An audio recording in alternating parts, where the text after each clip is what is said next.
Y'all wanted more. So we back with the No Box Sports Podcast, episode number 4. Yes, sir. Y'all not excited about that out there? Y'all should be clapping or something. All right. Y'all should do it without me having to tell y'all. But in case y'all didn't know, I'm one of your hosts, Uncle Doug. And I'm the original CP3. You better not ever forget it. And we back, man. It's episode 4, man. And it's also week 4 of the NFL season. And our Birds is coming off a nice showing down there in New Orleans, man. The defense was nice. I don't know about the offense, but the defense was nice. You know, Dallas was nice. Dallas got it. Not the Cowboys. Dallas got it. Got to make sure I specify that. Don't confuse that. that's almost a pause in itself.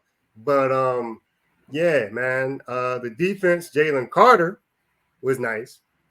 Jalen Hurts. Jalen Hurts, maybe. Gonna talk about it. Yeah, all right.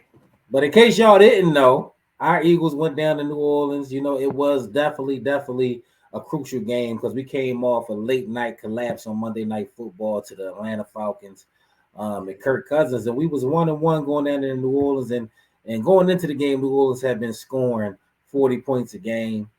And our defense looked like we couldn't stop a nosebleed. And we coming off a loss. So people was calling this a must win for the Eagles, believe it or not, week 3. But we went down there and we handled business, man. You see that? We did.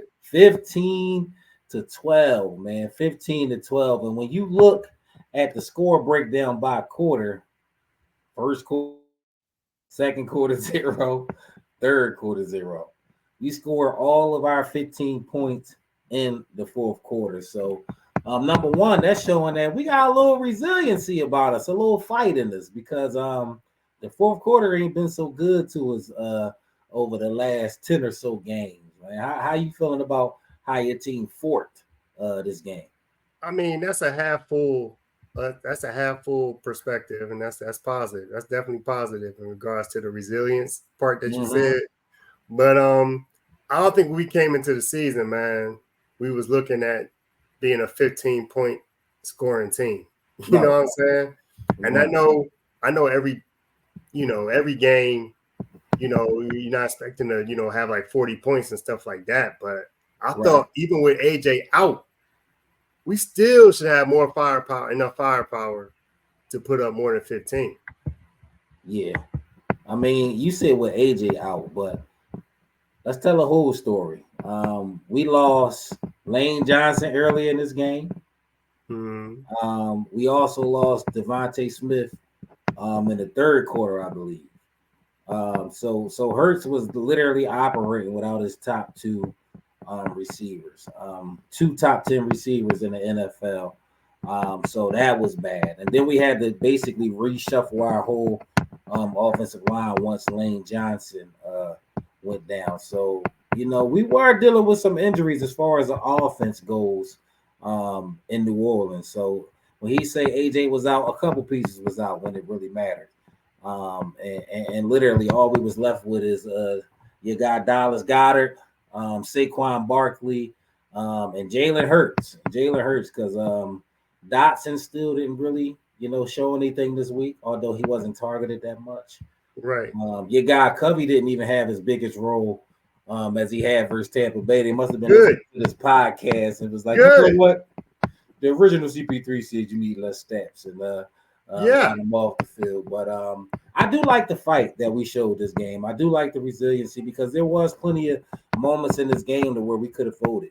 Like, honestly, there's plenty of moments in this game to where we could have folded, but we didn't. We just went on to the next play.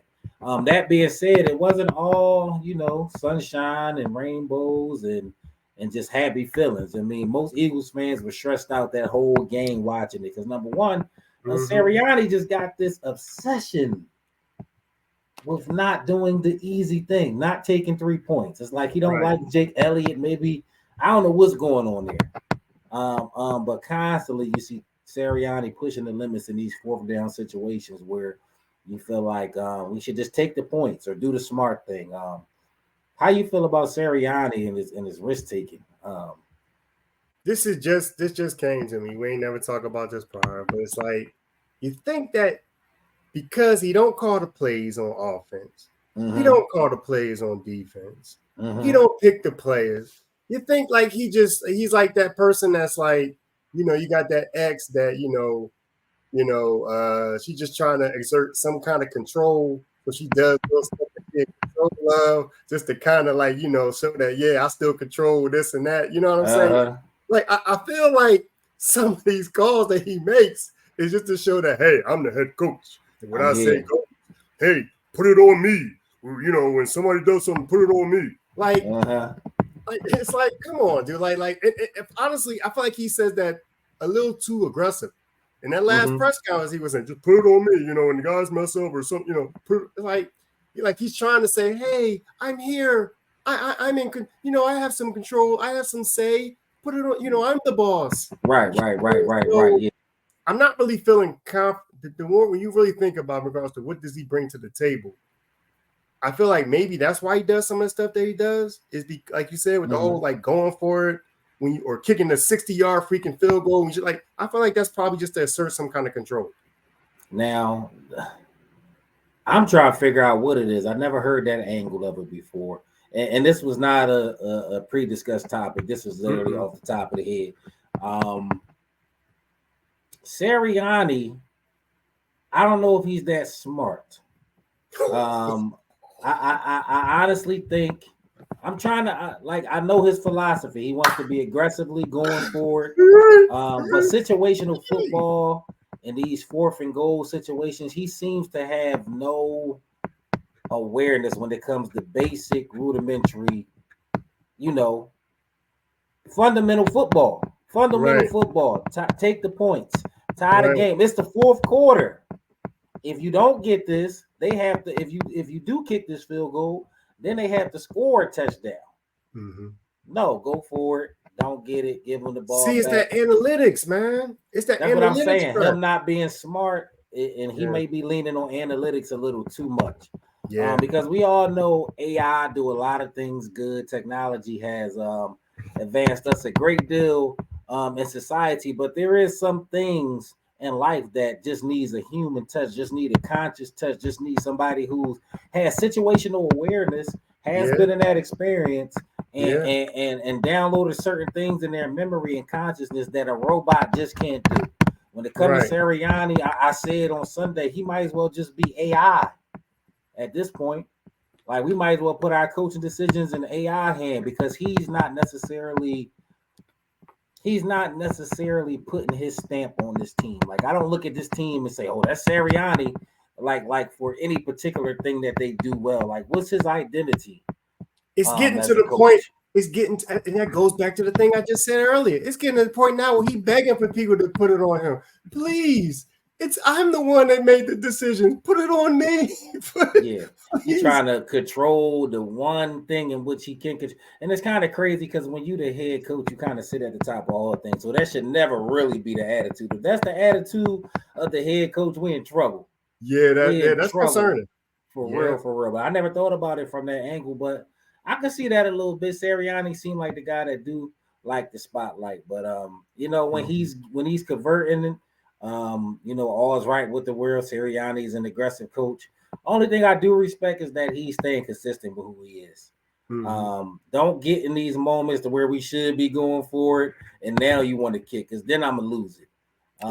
So right now I could say salute to the consistency, but man, you making this football team job harder than it has to be.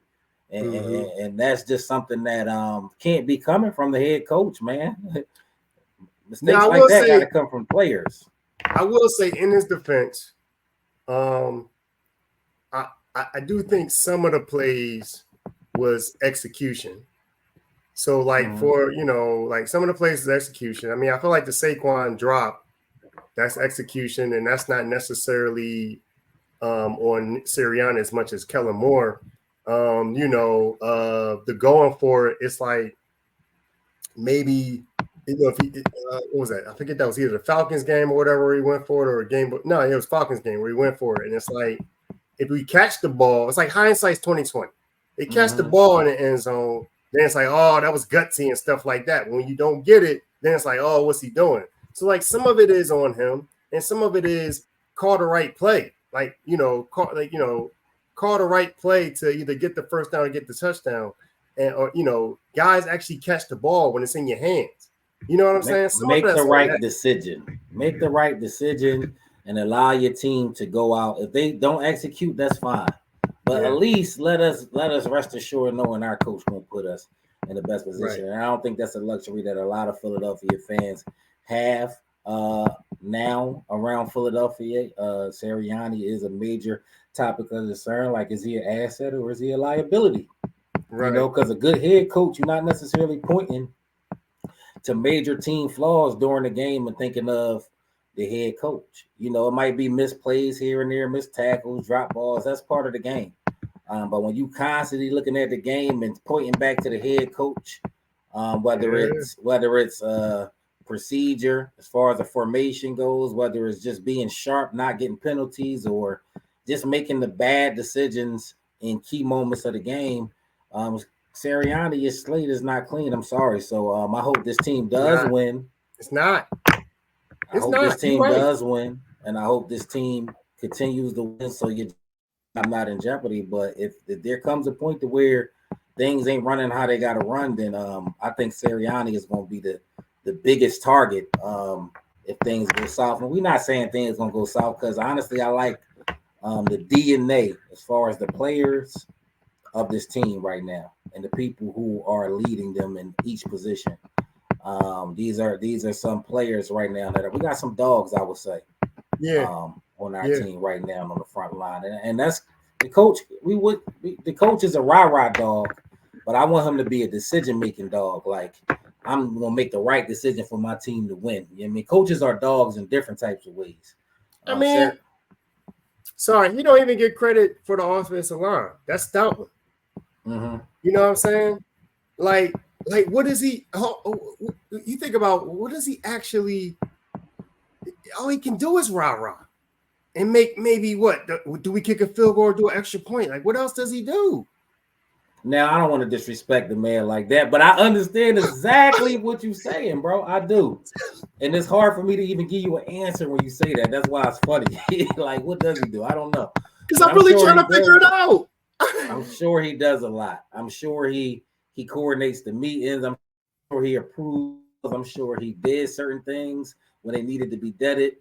I'm sure he pulled coaches in and hold them accountable if something ain't going to how his master plan is aligned. So I'm not gonna say he don't do nothing, but Sirianni, man, I don't know what it is. I mean, your public relations credibility with the city right now ain't so good, and you didn't really help yourself this Sunday in New Orleans because a lot of people felt like we won in spite of you. And when you go watch your team not give Saquon Barkley the ball all the first half and not call the coordinator over and say like, yo, run the ball. That's what we need the head coach to do. Stuff like that. I will say this, right or wrong, I will say that this is why people talk about us as fans compared to other cities and stuff like that. Because we're like one of the few teams where we 2-1 right now.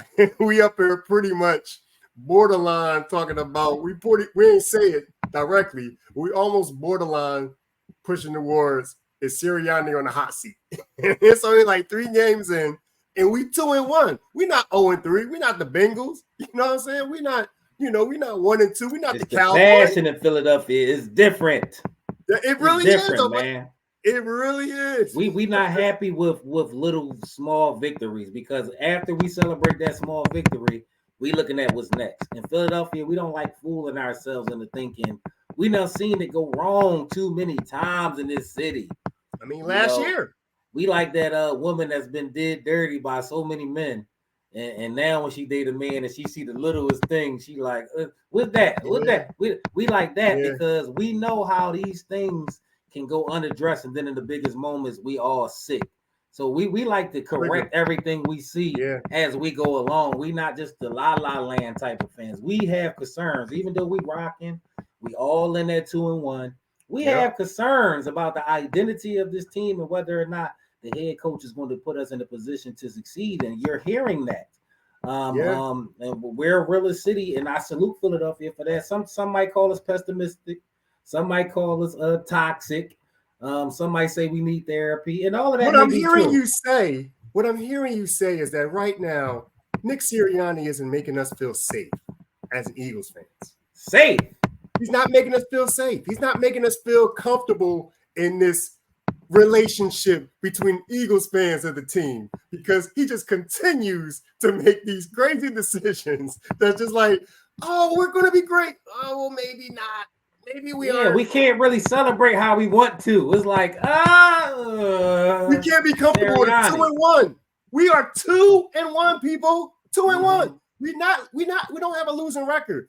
Honestly, for real, I think we would have this same conversation if Saquon had caught the ball and we was 3-0. We would still be probably having this conversation about Nick Sirianni, because we just don't feel safe with this dude right now.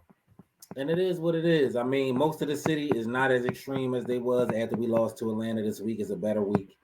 But even after you come down off your high, you still like, Sirianni. Because we know it only takes one decision to end your season. That's it. One bad decision in the playoff game where we all know he should have took the points and he don't.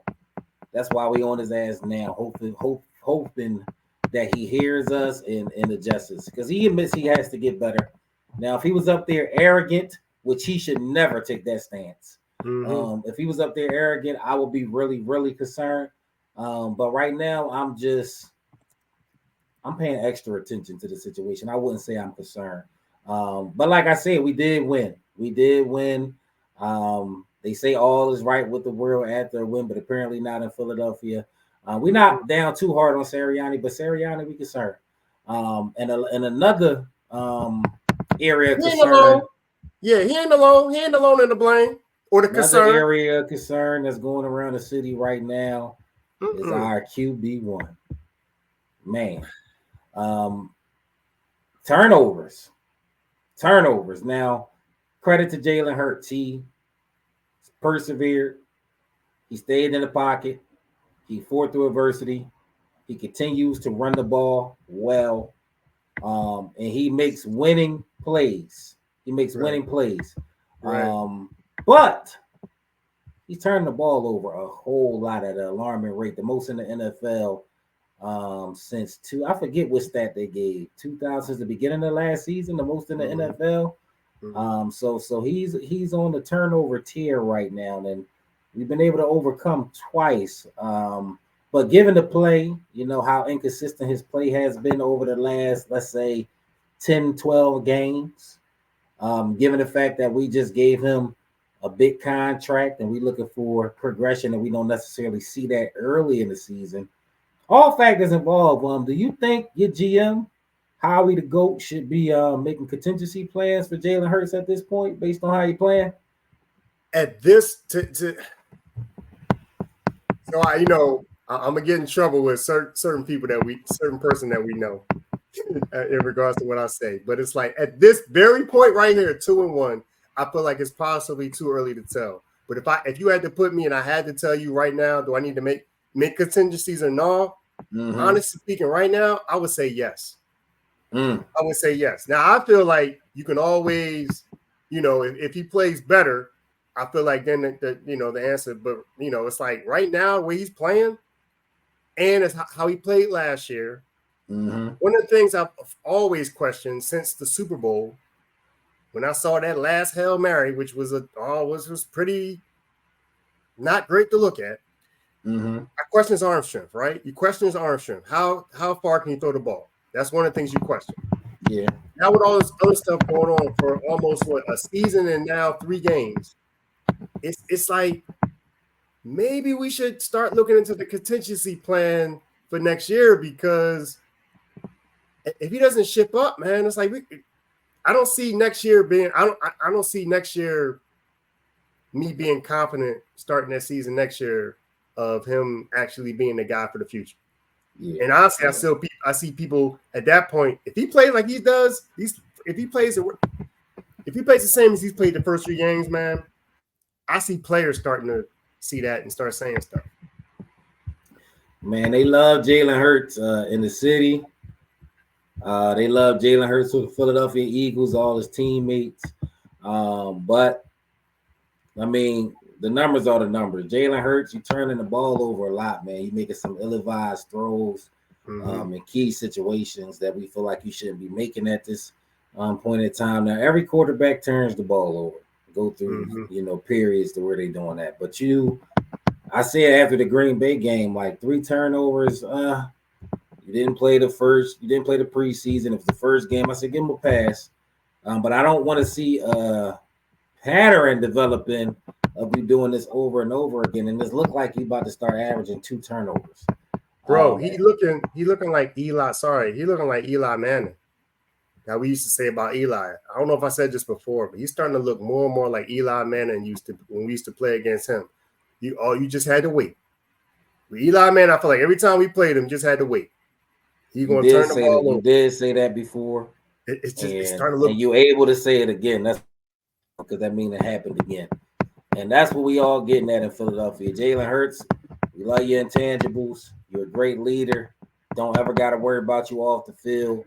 No doubt you're a hard worker. You showed dramatic improvement from college to now. But when I first seen you at Alabama, but I don't know if you can hold down the QB1 spot in Philadelphia playing like this. For a few reasons. Every quarterback that we looked at, if I look at our last 5 quarterbacks, and we had Wentz, we had Foles, we had Vic, we had Cobb before, Big McNabb.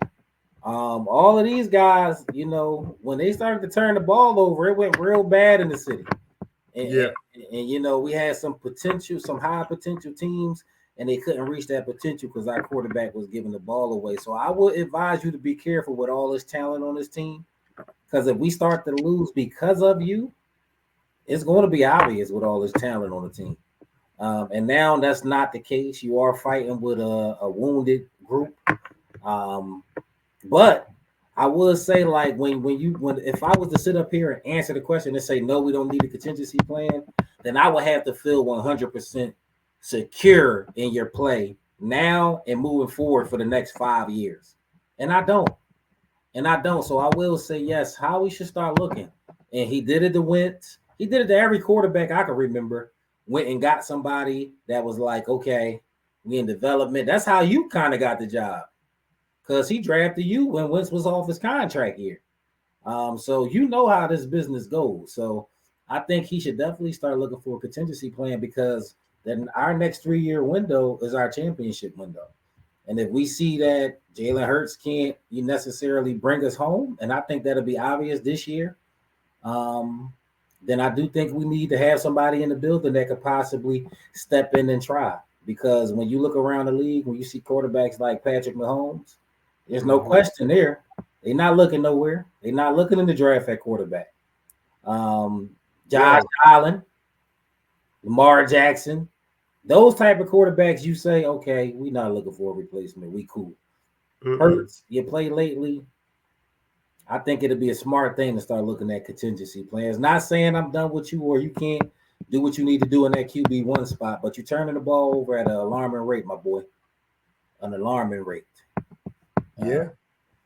And it's been a trend. It's been enough games in a row to where it's a trend. So Hurts, we still rocking with you because you QB1 for our team. You know Definitely. So don't hear this wrong. We just saying clean it up, my boy. Clean it up. It's not like, honestly, the interception, it's still debatable. The one that he threw against the Saints, debatable, was it him or was it Devontae? But the fumble, man, like his thing is like with Eli, it seemed like it was always interception. With Jalen, it's just always seemed like it's mostly fumbles, bro. It's just seemed like you just gotta wait for him, and he just go and find a way to fumble the ball. Fumbles, and be fumbles and picks. Yeah, that's even worse. Double whammy. Yeah. So yeah, Howie, you should be looking. It ain't crazy for you to look. But on another note, salute to Jalen Hurts for standing in there fighting with his guys, getting us the win, making a big throw when it mattered. The Dallas Goddard getting us a 2-1 down there in New Orleans. Let's go down to Tampa Bay because you lost to Tampa Bay the first year you were starting. We went down there. Brady cooked us in the playoffs, and they knocked us out last year. So I think you should have a little bone to pick with Tampa Bay.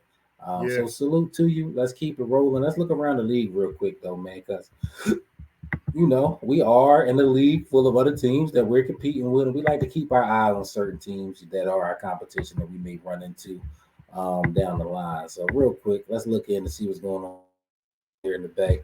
Oh, man. 1-2. Dang, 1-2, San Francisco 49ers. What's going on? The Rams? Hey, man, they say those Super Bowl, the people that lose the Super Bowl usually don't always flame out. They always flame out. I say it every year. So just a matter of time for them. And that news from Christian McCaffrey just came down. Looks like he's going to be out another couple of months with that Achilles tendonitis. So I don't know, Niners. Might want to start thinking about next year. But you got Purdy, so you should be all right, right? You got Purdy. Oh, these guys. Oh, man. What's going on over there in Texas? Yeah, that's the question. Woo! Well, I mean, the Ravens avoid being 0-3 and going to Dallas and get a tough win. It really wasn't that close. If you see Dallas score 19 in the fourth, that was like they padded the numbers a little bit. If you do the math before that, it was 6-28. Like a large portion of that game. Y'all pretty much got spanked. Right. But it's looking good. Shaky over there in Dallas. Dak said, get off now if you want to. Get off now if you want to. I would advise y'all to, if y'all were smart, to go ahead and get off that if you on the train. And it sounds like the players is already starting to, low-key question certain things and seeming like, either fighting with each other on the field, or they, questioning things in the press conference afterwards. It's looking a little shaky in Dallas. Sheesh. Looking a little shaky. Would hate for it to be us. A little quick look. We ain't gonna go too deep into these games, but we did have the Chiefs beating the Falcons. That's happening. They 3-0. We had the Bills going to 3. The Bills might be a team that really break through this year. Who knows? And then we had the Lions and the Cardinals. They 2-1. There's somebody else we got to keep our eye on in the NFC. But yeah, that's been a look around the league, man. That's what's going on around the league. All right, so now we on to the next one, man. The Tampa Bay Buccaneers versus the Philadelphia Eagles. Actually, we are in Tampa Bay, right? We in Tampa Bay. I think so. In Tampa Bay. This Sunday, 1 p.m. We got two 1 p.m. kickoffs in a row. 2 2-1 teams, 2 playoff teams from last year. The Bucs playing extremely, extremely well this year. They're playing solid behind Baker Mayfield. Tough defense down there. Hopefully they activate Devin White for this game because that's the team he just came from. But yeah, we going down to Tampa at the we going on that little merry-go-round in the NFC South. How you feeling about this game coming up? What they got to do? I think we're going to handle them pretty well, man. I think we're going to win. So, I think we counted that as a win when we did the season. We did the schedule. I counted that as a win. So I still don't think that's changed. I felt a little nervous, 2 games ago. But, I feel like if we show up, if the defense showed up like they did this past week, and Jalen does what you ask him to do, I think we'll be fine. So defense. So we'll win this game if our defense shows up and Jalen cleans up his play. All right, and you picking the Eagles is going to be a problem. Yeah, I think Eagles will win. Yep. All right, so just for the record, we've picked every game this year on every episode. He's been wrong every time he's given it. Oh, wait. So it's going to be the inverse of last year. Oh, no. So he's 0-3 right now. So I don't know if he says If we win, we lose. I doubt that trend continues. I'm just saying, like, I don't know what's going on with the original CP3 in his picks this year. And me, I'm just lighting the world on fire. I'm 1-2. Last week was the first week we didn't pick the same results. He said we was gonna lose. I said we was gonna win, and we wound up winning. But I think we're gonna win again this week, and I think we're gonna go to 3-1. So we got the same pick, 3-1. I think the Eagles win the game if we come out running the ball with Saquon Barkley. If Saquon Barkley has over 20 carries, I think we win the game. Dallas Goedert got to be heavily involved. I think Devin White needs to be activated for this game, and our defense needs to keep the spirit that they had up off of adversity. Don't get comfortable. So, yeah, I think we win. I'm not giving the score. I'm not Vegas. We both think the Eagles win and get to 3-1 this weekend. And we off the Eagles. That's been the Bird Gang, you know. We're giving you all the coverage all season long, coming at y'all weekly. All the Eagles news, all the Eagles gossip. Make sure y'all follow us. Make sure y'all like this. Make sure y'all share it. Make sure y'all subscribe. Make sure y'all comment. Get involved. We got a long season. It goes only week, 4? We got 13, 14 more of these mugs. So tap in with us for sure. That's been the Eagles. Okay, now y'all want to clap. Y'all clap when I don't tell y'all to. Just moving around the city. Shout out to the Phillies. Shout out to the Yes. Clap too as well. Yes. Yes. Yeah. So what they do? What the Phillies do? We won the division, man. NL East champs, man. Yep. NL East champs. We out here dancing on our own all the way to the World Series and winning it. We winning it this year, man. We doing it. That's the energy we putting behind the team in the city. I'm not tapped in with the Phillies like that, but it's still Go Phils. It's about to be Red October. You see, I pulled out the, you know what I'm saying, today because I'm saluting to the Phillies. You know what I'm saying? Yeah, can't wait. Playoffs. Let's lock in Philly. Let's get behind them. Y'all know what we do. And we'll give y'all updates throughout. You know, not in depth, but we're going to give y'all some updates for sure.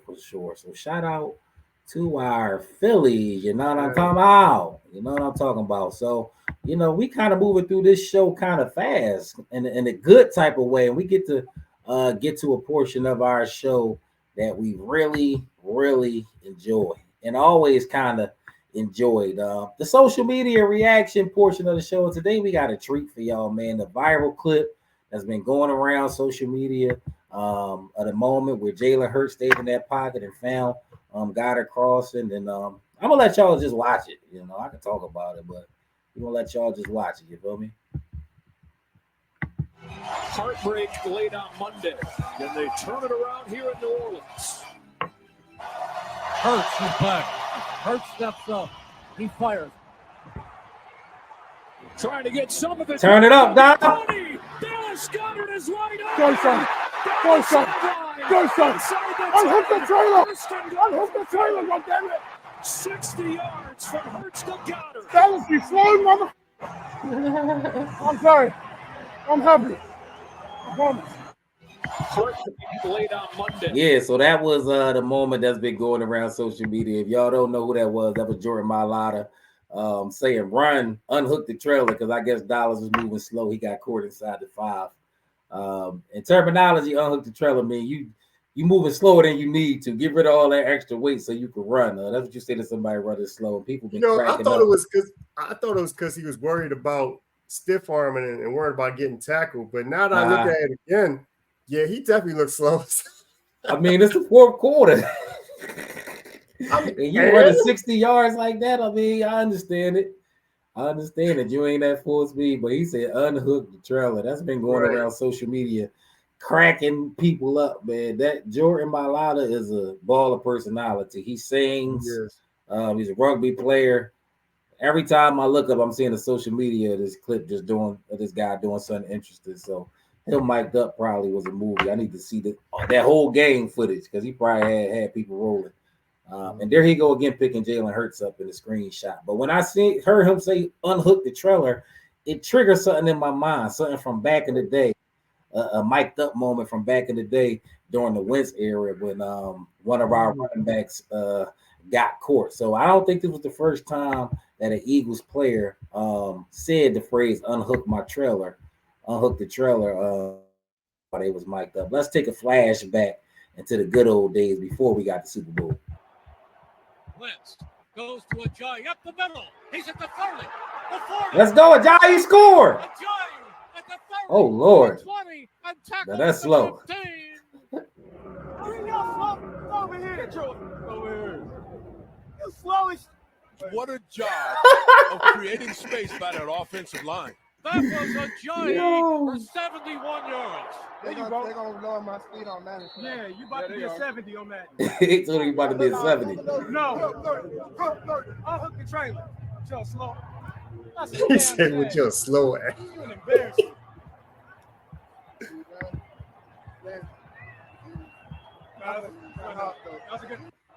He said that was a good run at the end. It was, though. It was. It definitely was. It wasn't all let me tear down my teammate. But the thing is, athletes, they got to keep it raw with each other. When you do something good in the heat of battle, yeah, it's all compliments. But when y'all getting each other, iron sharp, you liable to talk a lot of crap like that. And the Ajayi was moving slow, so he wasn't lying to him.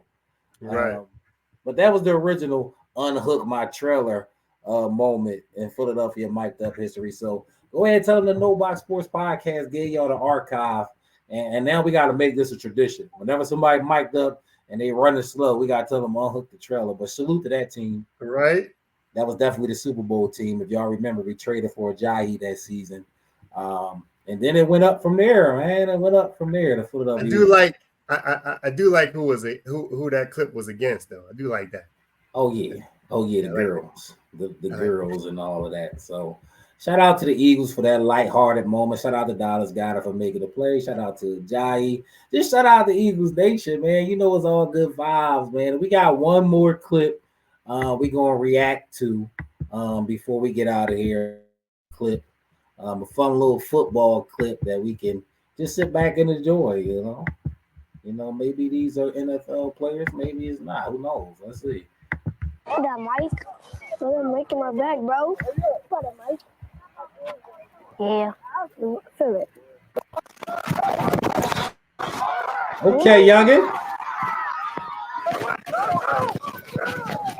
He gone. Give me some. I like to know you. I'm a straight rider.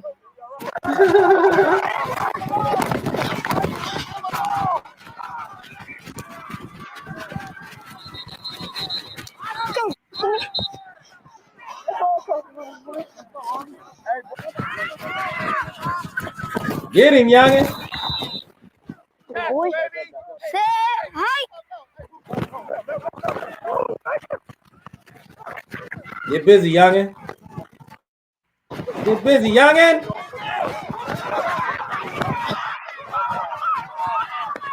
Look at the scoreboard. Look at the scoreboard, buddy. Talk to me when you win. He said, talk to me when you win. Because I look at the scoreboard. I'm like, yo, how Look old are at these the kids? scoreboard, though. That's wild. man. That it was wild. I like that, though, man. I like young boys compete, and they turned up now, man. Sports is so much different than it was when I was growing up. Like, all of you mic'd up at a little league game, that's different. Yeah, it is totally different. But young boy turned, though. Young boy looked like he about to be a playmaker. He already got his swag. He out there, the helmet this big. That part was crazy. Like how small he looked, man, and trying to run it. It's just like, yeah, but that's where it starts, though. So little dwarfs running around the field. But shout out to Little League. Shout out to the young boys. These athletes get more and more advanced. To the point that we're sitting up here watching them play ball mic'd up. But right. Howie, get an eye on him, Howie. Get an eye on him. That might be the next quarterback. We just talked about that. Right. He coming through the ranks. It look like he's gonna be a baller. But yeah, man. And we've come to the end. We've come to the point where we got to shut the door on episode 4. But this has been the No Box Sports Podcast, brought to you by No Box Entertainment. Like we said, man, we do this for free. We come get a knowledge. We come get the energy, the time, the love, and we just enjoy doing this. But the only thing we ask in return is that y'all click the like button, the share button, the subscribe button, the comment button. They don't cost you nothing. It's free. It's free. Do it in full with we, me, he. You know what I'm saying? And in case y'all didn't know, I've been your host, Uncle Dud. And I'm the original CP3. And don't you ever forget it. And we'll be back in front of y'all before you know it. But in the meantime, go Birds, you hear me? Sir, go Birds! EAGLES! Eagles!